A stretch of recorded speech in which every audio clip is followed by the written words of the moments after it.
Melinda Bassett here, and tonight we're going to talk about a really important topic that's affecting almost every person on this planet today. And this topic is how to get your body's health back.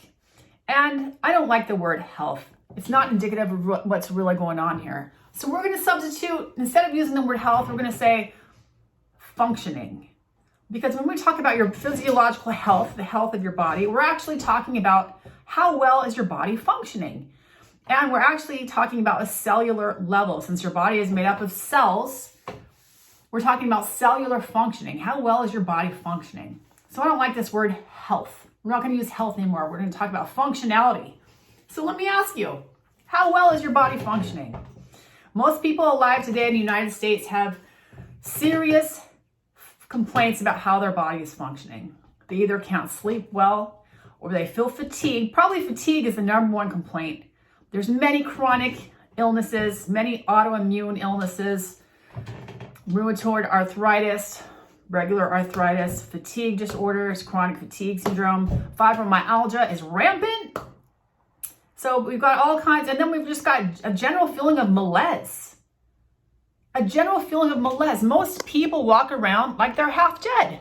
How often do you see someone running and jumping around and full of physical vitality like we did when we were younger?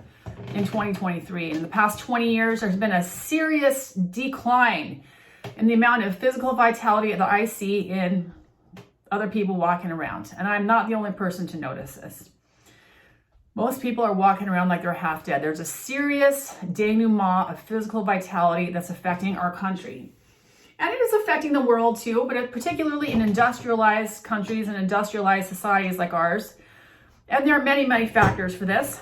I mean, my grandfather on my father's side just passed away last week at the age of 101 and a half. That is very unusual for someone from, and he was my grandfather, but for my parents' generation, my parents are now in their 70s, their mid 70s. Most people of my parents' age are not living to 101 and a half. And people from my generation are dropping like flies. I'm 50. I know a lot of people who've already passed on my age due to illness and chronic disease. Chronic disease is the epidemic and the plague of the 21st century. We're not growing up on farms anymore like our grandparents were with non-poison food. Chemical pesticides are rampant. And it's all about making a buck, right? Farmers want to make a buck. It's too hard to raise foods organically on farms because you've got pests and weather and all other kinds of adversities which make food very hard to raise. Anyway, pesticides is only one of the issues we're dealing with. Bottom line is, most people today are ill to some degree. Most people today are sick to some degree. Pretty much everyone I talk to, or they're overweight, which is also another sign of illness. If you guys are my age, back in the 80s, everyone was walking around very lean. Everyone had all their hair.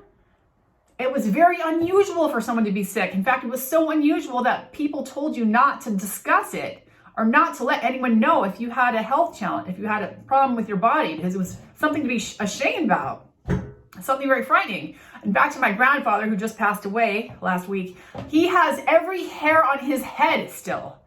Every hair on his head. There was no receding hairline. He had no bald spots, every single hair on his head. And his wife, my grandmother, also had every single hair on her head. She had an accident 5 years ago, which is why she passed away. Otherwise, she would have lived much longer than my grandpa did. She was in stellar health. And here today, we're meeting people in their 20s and 30s who've already lost a lot of their hair. There's something so wrong with that. And everyone today is overweight. What happened to the lean and trim people of the 80s? Because when we didn't have steroids in our food and antibiotics in our food and horrible pesticides like Roundup in our food full of glyphosate, is that how you pronounce it? That stuff that tears holes in your intestines. We need to get back to that decade, the 80s, where everyone was healthy. We didn't have these chronic illnesses back in the 80s. That was now 50 years ago, 40 years ago.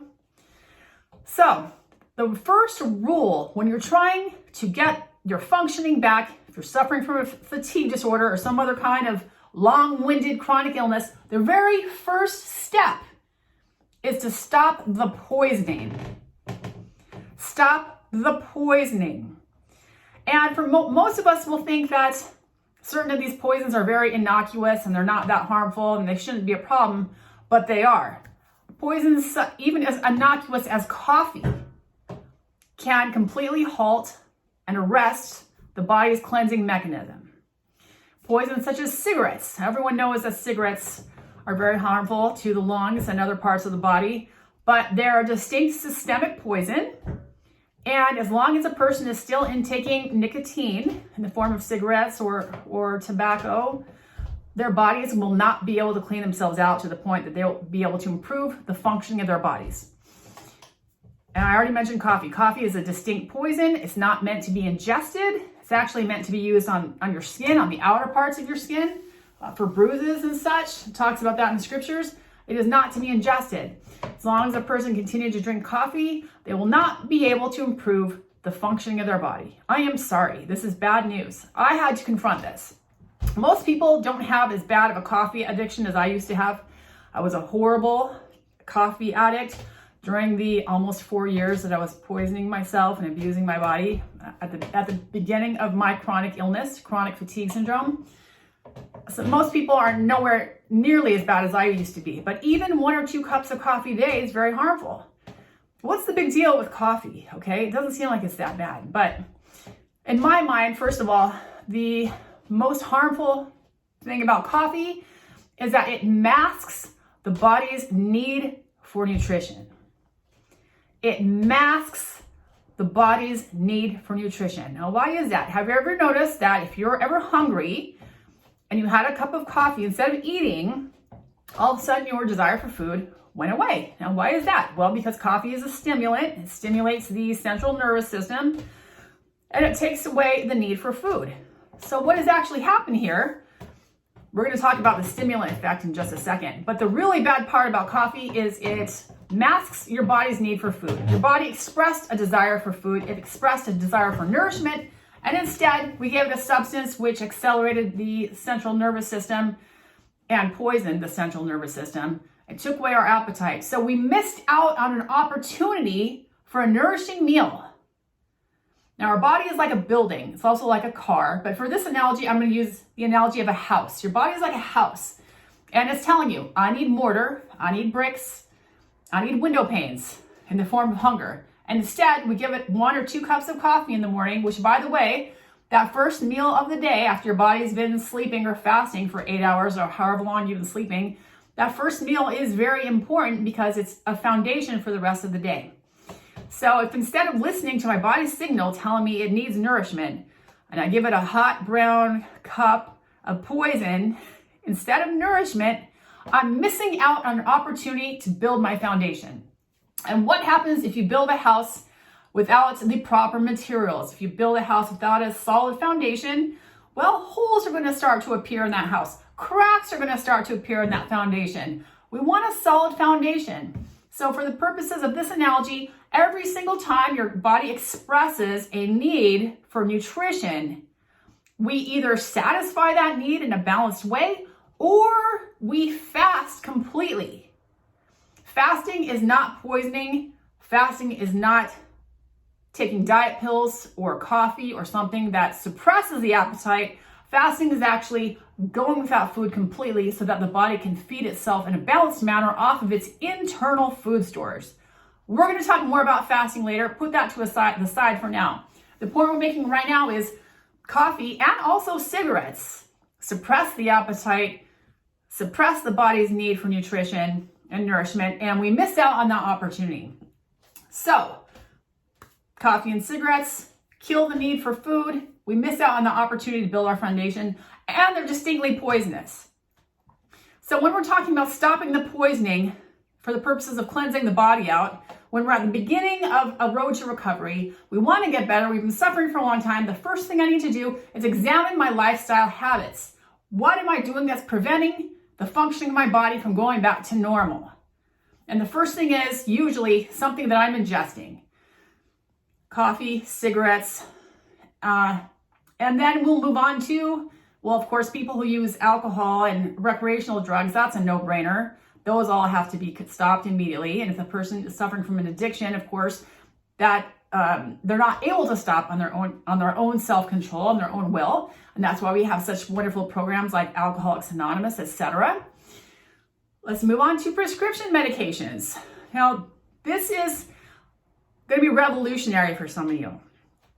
I had, as a result of my chronic fatigue syndrome, which I've now been suffering with since August of 1998, I lost the ability to sleep. And in my pursuit to be able to sleep, because it's very hard to live life without sleeping, for a number of years, I did take 2 prescription medications, an antidepressant and a mood stabilizer. And although these medications didn't give me normal sleep by any stretch of the imagination, I was able to get more rest while I was on them, a little bit more rest. And so I did take them every day for 4.5 years, from February 2003 to August 2007, and I didn't miss a day. And what I learned, and I actually learned this little factoid from Augenis Vonderplanitz, terrible name, it's a stage name that he chose, but he was a quite well-known nutritionist who lived here in Malibu until he fell off a balcony in Italy, I heard, and died.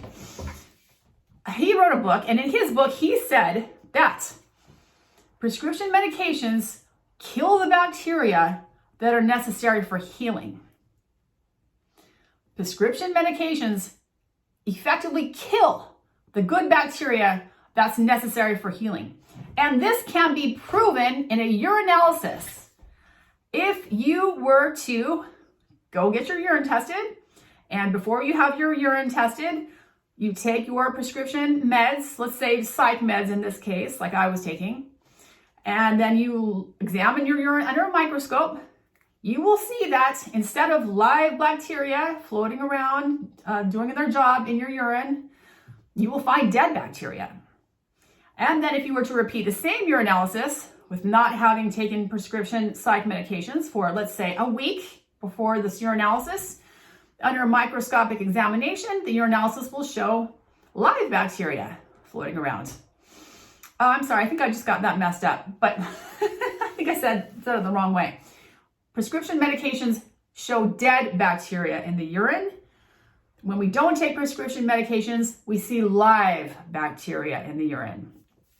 And this is crucially important to anyone who wants to recover the functioning of their body. This is crucially important, because if you are still taking prescription medications, let's say you have chronic fatigue syndrome like me, or fibromyalgia, or some other rheumatoid arthritis, and you're taking prescription medications to alleviate the pain and alleviate the fatigue and get better, although you may feel a little bit better in the short term, cleansing and elimination on a cellular level cannot happen, will not happen, never will happen. And this is a terrible revelation to some of you. But when I read this in Augenis's book, I recognized the truth of it. And I will tell you why I recognize the truth of it. Because when I was not taking these 2 psych medications, I was suffering very, very badly with horrible symptoms that I now know were the body's expression of trying to clean itself out. And in my case, it was horrendous insomnia and horrendous urges to eat colossal amounts of junk food. And as soon as I started taking these 2 psych meds, the urges to eat all this junk food went down drastically, and I was able to sleep somewhat better. But this is only in the short term. What happens after a number of years of taking these medications and preventing the body from cleaning is that these poisons fester in the body. They sit in storage units in the body and they fester and they get bigger and grosser. And you've got bacteria and fungus just festering and growing and getting bigger and bigger and bigger because they cannot get out, they cannot escape. What psych meds do is push the poisons back into the body's tissues as far as they can go, into the deep storage units in your hands, in your feet, as far away from the organs as they can go. Medications prevent the body being able to eliminate waste. They prevent healing. They completely arrest it. That is why you get an alleviation of the symptoms while you are taking psych meds. because it is stopping the elimination process from occurring. So I can hear so many of you right now, well, if I stop taking this medication, I won't be able to handle it. I won't be able to handle the symptoms. And you're right, you won't. They are untenable. They are intolerable. No human being should ever have to go through them in a million years, yet we do. But there is a solution. There is a solution. It's very, very hard though. And the solution is that under medical supervision, you want to go straight into a long fast at bed rest. Fasting is the master elimination technique, and it works fast. That's why it's called fasting. But if a person were just to go off meds cold turkey without going into an aggressive cleanse like a fast, they'd probably go insane, and many people would kill themselves. I went through this myself. You feel suicidal when you're in that much pain. And let me just say, I am not by any means denigrating prescription medications. I have needed them very, very badly at different times in my life, including right now. I'm using some antibiotics and antifungals right now, but I'm using them judiciously, sparingly, and I know it's only a short-term solution, and I'm working on a long-term solution at the same time. We'll talk more about fasting later because there is so much to say on that subject, but I need the message known now that you need to understand that when you go to your doctor's office and they offer you a prescription medication to alleviate your suffering, for the most part, it's equivalent to your doctor handing you a contract for you to sign saying, I, the patient, understand that when I start taking this medication, I'm effectively preventing my body from being able to eliminate waste, and I understand that I will never, ever be able to recover or get better from this illness. That is the truth of it. So when I read Augenis's words, and this was back in July of 2007, which was 16 years ago, almost 17 years ago, I understood. I got the truth of it. I said, wow, I'm never going to be able to get better as long as I'm taking these 2 psych meds. And I was heavily dependent upon these psych meds. I'm telling you, my body would not go to sleep if I didn't take them. I would stay awake basically forever. And I did stay awake for many days, weeks, months at a time during the years of 2001 or 1998 till now. There have been many long periods of time where I've not been able to sleep, and it makes you want to kill yourself and go insane. But I stayed alive because I knew there was a solution out there, and I knew that once I found it, I was going to be able to spend the rest of my life teaching other people the same thing and enjoying beautiful physiological functioning myself. So when I read Augenis's words that prescription medications kill bacteria, and this is easily visible in your urinalysis, I said, you know what? This is what I'm going to do. I'm going to stop both of these psych meds cold turkey and launch myself straight into a fast at bed rest. And that's exactly what I did. Now, I don't recommend anyone doing this outside of a medically supervised fasting facility. There is one I know of right now in Northern California called True Health or True North Health, directed by Alan Goldhamer, who's a chiropractor. And in this facility, every day you rent a room, like a hotel room, and every day a doctor comes to check on you, take your blood pressure and your vitals. They draw your blood once a week, I believe, and they make sure that you're doing good and that you're fasting in a supervised environment. Make sure you're safe. Nothing bad's going to happen to you. They make sure you're not starving. It takes many weeks of fasting to enter a starvation phase. But I didn't have access to going into a fasting facility myself, and I was in August of 2007, and I was very well educated about fasting. I had done several long fasts on my own before, and I knew that I could do it. So the same day that I decided not to take the meds anymore, I stopped eating. I laid myself down on this plastic mattress I had at the time. I had like 10 gallons of water lined up. And this was before iPhones. At least I didn't have an iPhone. I just had a little flip phone where you had to multi-tap all the letters into your text messages, and it took just forever. And so August 1st to the 27th of August in 2007, I laid on this mattress. I didn't do a thing. I didn't have a TV at the time. I just lay there 24 hours a day, not eating, drinking water, to fast these psych meds out of my body and to hopefully turn around my recovery and eliminate these horrible wastes that have been keeping me ill for so long, so that I could start to improve the functioning of my body and get back to normal life. And this fast was so difficult. It was so difficult. And I'll talk about this in a later video. But long story short, I never had to go back on these medications ever again. So when I ended the fast at the end of August in 2007, I did fear from one night that I wasn't going to be able to fall asleep. And I did take both 2 psych meds again. I took those 2 psych meds one more time, and I promptly threw up because my body had been so cleaned out during the fast that I couldn't tolerate any chemicals. And they made me feel really drunk and drugged. And that was the last time. I flushed them all down the toilet. I said, no, never again. I said, I don't care how bad the lack of sleep is. I will never take these again, because my body had demonstrated to me how poisoned they were. And so that was in 07, August of 07. It's now 2023.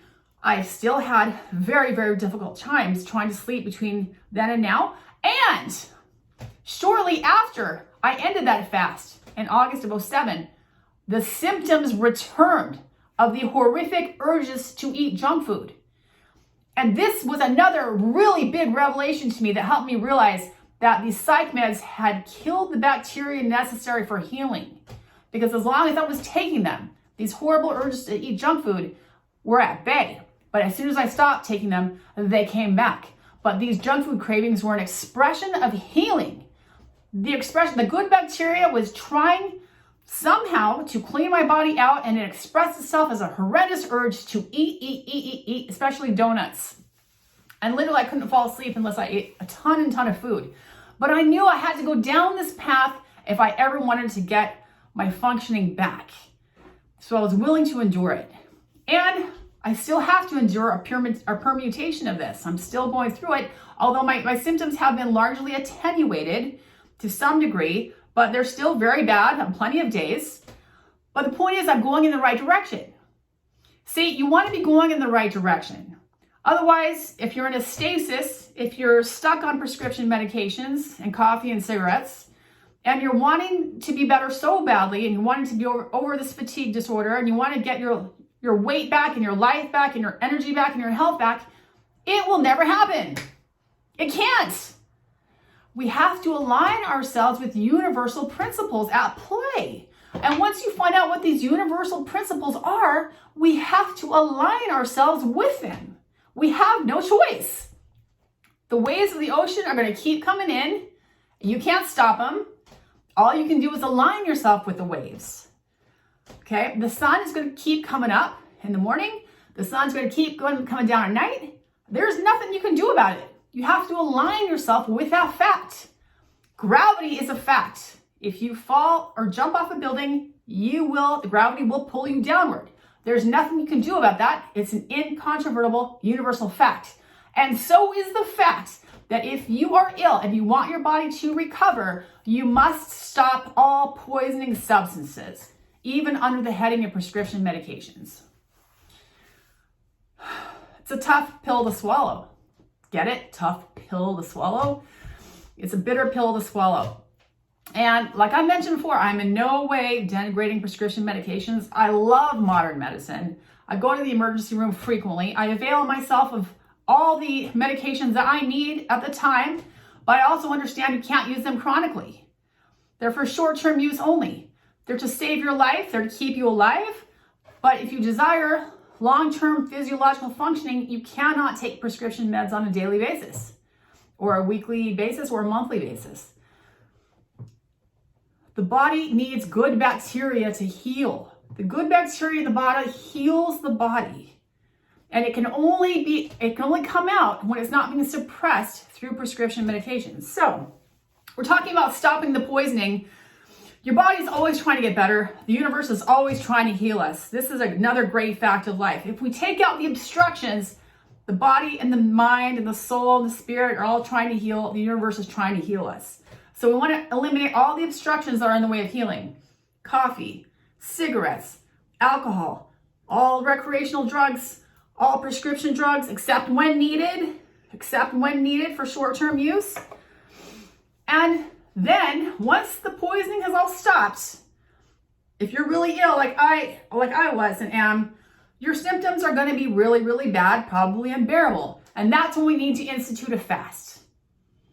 And we'll talk about this at a later time. But the fast is what accelerates the elimination process, bring the body to a state of healing. It is poisons that keep the body ill. It's uneliminated, unresolved, poisonous substances that keep the body ill. So we need to eliminate them. And fasting is the fastest way to do that. I'm talking about abstinence from all food, only water. And the best way to do this is a long fast where you get rid of it all at one time. This is very extremely difficult. It needs to be done under medical supervision. Most people cannot or are unwilling to go through something like this or are not ill enough to do something like this.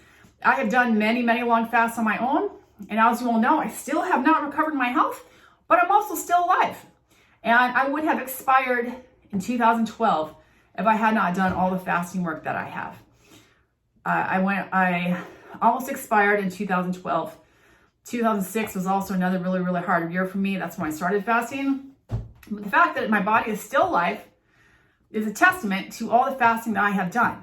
And again, Jesus is the author and the finisher of our faith. And the good work he started in us, he will bring to completion. So when someone's giving you good advice and they haven't reached a complete healing or a complete resolution yet of their own challenge, but they're still far better today than they would be if they hadn't utilized their advice, that's something we want to listen to. In fact, like I've mentioned in my other videos, I want to talk to the people who are still in the challenge and in the adversity before they've overcome it. It's easy to talk about how good things are once you've overcome the adversity. It's easy to talk about what worked for you, how you're doing great now. But for me, it's much more believable when I'm talking to someone before they've got the victory, before they've conquered the obstacle, before they've dissolved the adversity. And what's working, and the principles I'm telling you now work. They have worked in the past and they will continue to work. They will see me through to a full recovery. And I've learned many other principles as well, which I'll continue to share with you all. But just because someone hasn't healed completely yet does not mean that what they're saying has no efficacy. Because I've had some people say, well, but you're not better yet. Well, you're not, all these principles you're telling about, you're not better yet. Yes, but you didn't see me before. You don't know how much better I'm actually doing than I was. I'm doing so much better than I was, and I am going to see it through to a full victory. So you got to stop the poisoning. You got to stop. You have to evaluate your whole lifestyle. What am I doing that's poisoning my body? And of course, there's many other ways we're poisoning our bodies as well, with like toxic environments. Keeping ourselves in a state of fear, which is also extremely poisonous to the body. But for the purposes of this video, we're just talking about substances. Okay? More later.